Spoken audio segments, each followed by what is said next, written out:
В прошлом видео мы упоминали о важности размышлений над окружающим миром и над собственной жизнью.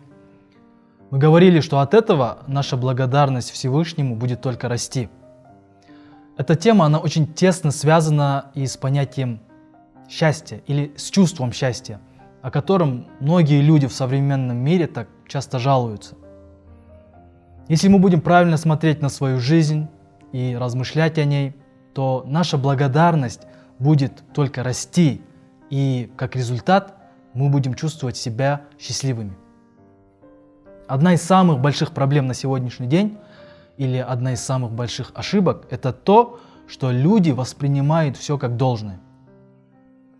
Мы постоянно ждем момента, когда мы станем богаче, когда мы станем успешнее, когда мы станем сильнее, чтобы почувствовать себя счастливыми.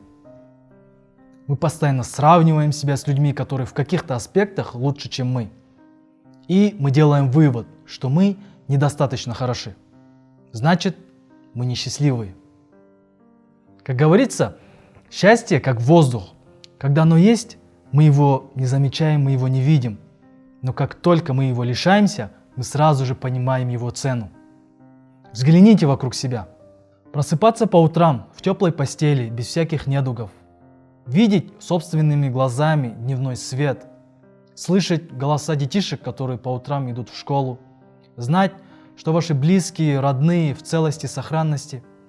Понимать, что сегодня вы сможете позавтракать, пообедать, поужинать. Примеров миллионы. Просто дело в том, что мы привыкли ко всему и воспринимаем как должное. Мы забываем, что все это даруется ежедневно именно Всевышним. Как говорится в Коране, что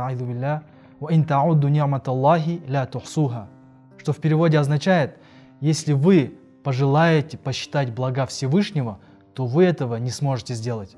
Конечно же, мы не должны лишаться чего-то, чтобы понять цену этой вещи или этого человека, как было в примере с воздухом.